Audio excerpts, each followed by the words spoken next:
احمد ندیم قاسمی کی کہانی نیلا پتھر۔ اماں نے ہمیں آدھی رات ہی کو جگا دیا۔ اٹھو بیٹوں، منہ ہاتھ دھو لو، کپڑے بدل لو، شیرو میراسی اور نورا ساربان بس پہنچنے ہی والے ہوں گے۔ اس وقت چاند سیدھا ہمارے سروں پر چمک رہا تھا۔ ہوا اتنی خاموشی سے چل رہی تھی کہ بیری کے صرف سائے میں کہیں کہیں جنبش ہوتی تھی۔ اس سے اندازہ ہوتا تھا کہ اوپر پتے ہل رہے ہیں۔ پنجرے میں سوتا ہوا طوطا اپنے سر کو ایک طرف کیے پروں میں کچھ یوں چھپائے پڑا تھا جیسے کوئی اس کا سر کاٹ لے گیا ہے۔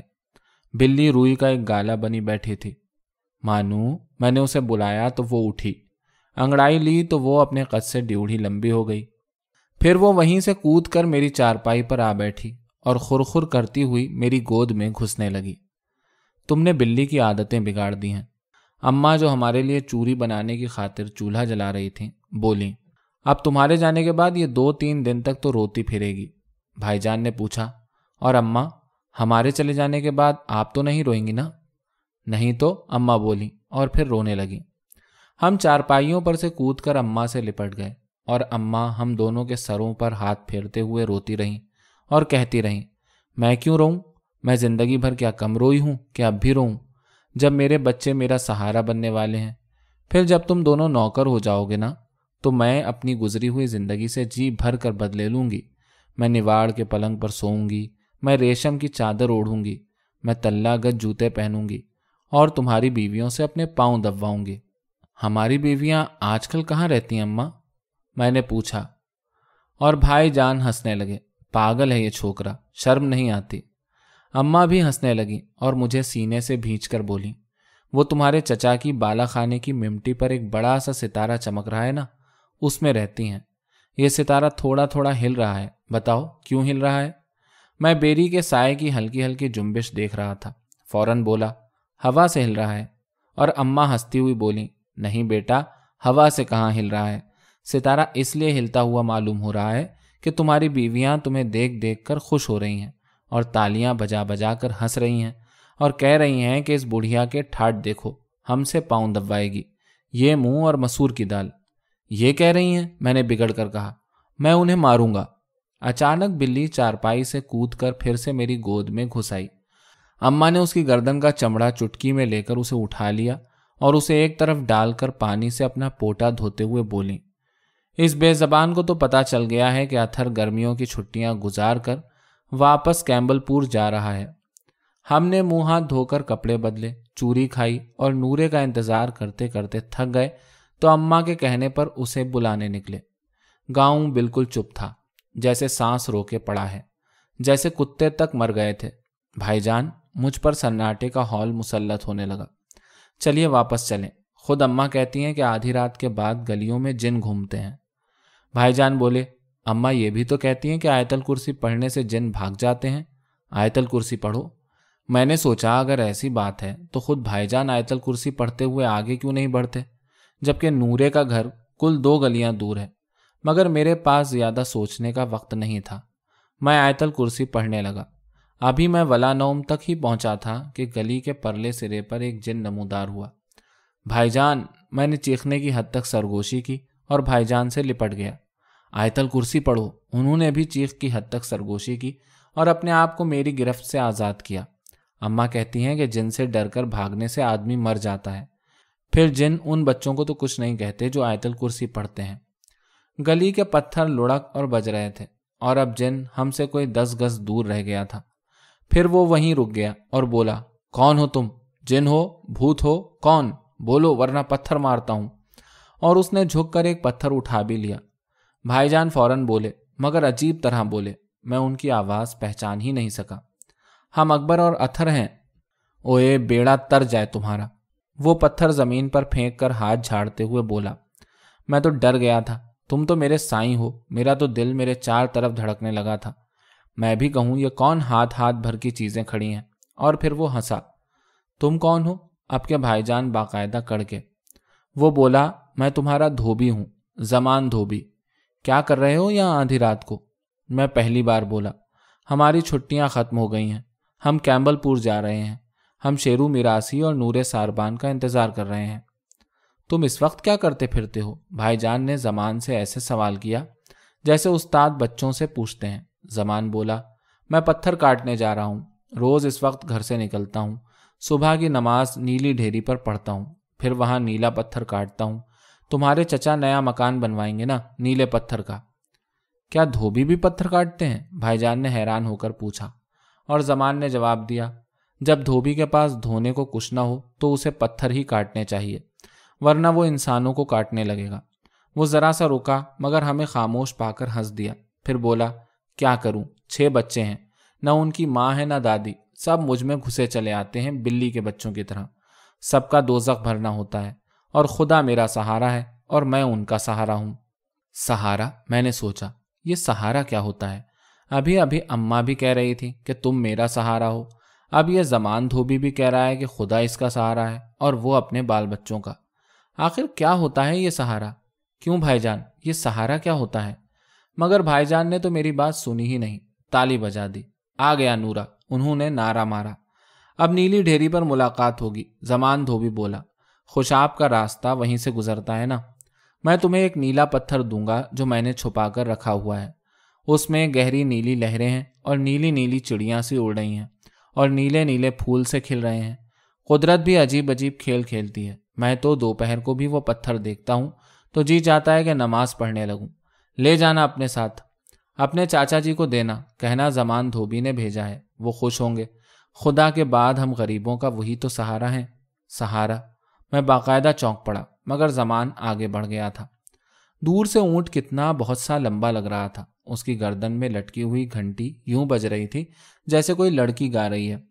तब एक मुर्ग ने बांग दे डाली, फिर तो बांगों का तांता बन गया।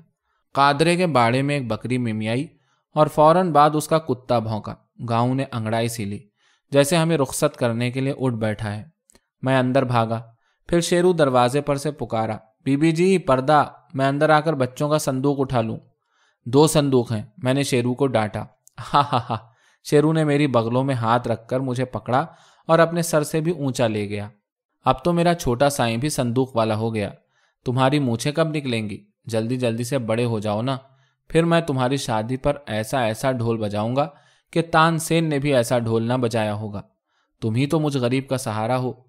फिर वही सहारा? ये सहारे क्या होते हैं आखिर? मैं उससे पूछने लगा था कि उसने संदूक उठाकर कंधे पर रखा और बाहर चला गया। अंदर कोठे में अम्मी हमें लिपटाए खड़ी रहीं और कुछ पढ़ती रहीं और हम पर छू छू करती रहीं और रोती रहीं। फिर शेरू दूसरा संदूक भी ले गया और जाते हुए कह गया, चलो जी। जब हम कजावे में बैठे तो जब भी ड्योढ़ी के दरवाजे के पीछे से अम्मी की रोई रोई आवाज आ रही थी, अल्लाह इन्हें खैर खैरियत से पहुंचाना, अल्लाह इन्हें कोई गजन ना पहुंचे, अल्लाह तेरे बाद यही तो मेरे सहारे हैं। सहारे? मैं भाईजान से जरूर पूछता, मगर हम दोनों के दरमियान ऊंट का कोहान हायल था। और फिर मुझे एकदम बहुत सा रोना भी तो आ गया था। ऊंट गली का मोड़ मुड़ा तो मैं जब्त न कर सका। मैंने चीख मारी, अम्मी जी। और भाईजान कजावे में घुटनों के बल उठे और मुझे डांटा, देखते नहीं हो साथ शेरू और नूरा आ रहे हैं, वो क्या कहेंगे कि हम इतने बुज़दिल हैं। पोंछ लो आंखें, चुप हो जाओ, आयतल कुर्सी पढ़ो। मुझे भाईजान की आवाज़ भी भीगी भीगी लगी। मैंने कहा, आप भी आंखें पोंछ लें और आयतल कुर्सी पढ़ें। और वो जैसे मान गए। अच्छा।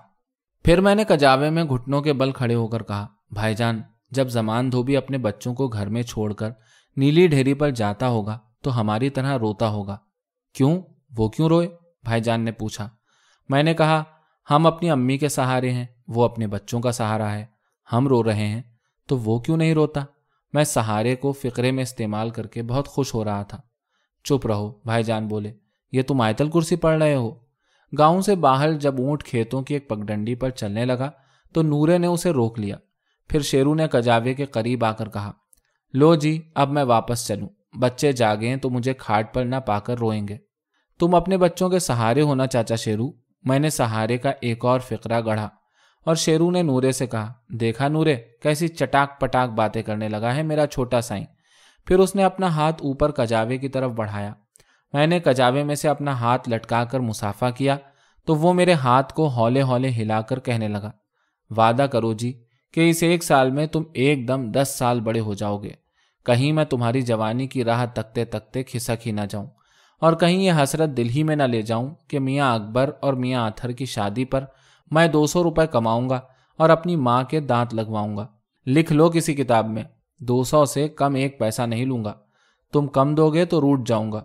मेरी माँ बेचारी तो इसी सहारे अपने पोपले मुंह से पटाखे छोड़ती रहती है। शेरू और नूरा हंसे। फिर शेरू ने दूसरे कजावे में भाईजान से हाथ मिलाया। उसने भाईजान से भी कुछ ऐसी बातें की होंगी, मगर मैंने सुनी नहीं। अब ऊंट चलने लगा था और मैं ऊंट की घंटी की एक ही रट सुन रहा था। वो कह रही थी, सहारे ही सहारे, सहारे ही सहारे। फिर यकायक यूं हुआ जैसे किसी ने 4 तरफ आसमान के किनारे के साथ चोर बत्ती घुमा दी। आसपास की झाड़ियों पर कहीं से इतनी बहुत सी चिड़ियां आ गईं कि ऊंट की घंटी की रट दब गई। ये तो आपस में लड़ रही हैं, मैंने भाईजान से कहा। और ऊंट की महार थामकर हमारे आगे आगे चलता हुआ नूरा हंसकर बोला, नहीं मियाँ, लड़ कहाँ रही हैं, दिन भर चींची करती हैं, इसलिए गले साफ कर रही हैं। इस पर भाईजान यूं हंसे जैसे पक्के फर्श पर बिलोर के बहुत से लाल गिर पड़े। फिर वो बोले, चाचा नूरे। नूरा पलटे बगैर बोला, जी मियाँ। भाईजान ने कहा, कोई कहानी सुना, जैसे पिछले साल सुनाई थी। नूरे ने पूछा, वही गीदड़ वाली जो तत्ते तवे पर बैठ गया था और जब घबराकर भागा था तो उसके साथ तवा भी चिमटा चला गया था। हम दोनों ने जैसे पूरी कहानी सुन ली, हंसते हंसते बेहाल हो गए। चलो वही सुनाओ, मैंने कहा। भाईजान को याद होगी, मुझे तो याद नहीं। मुझे तो याद है, भाईजान बोले, पर मज़ेदार है, फिर सुन लेंगे। तो लो सुनो, नूरा बोला। एक था गीदड़, चोर उचक्का किस्म का गीदड़। एक गरीब बुढ़िया के तवे पर से रोटियां उठाकर भाग जाता। एक दिन अचानक भाईजान बोले, हम नीली ढेरी पर किस वक्त पहुंचेंगे चाचा नूरे?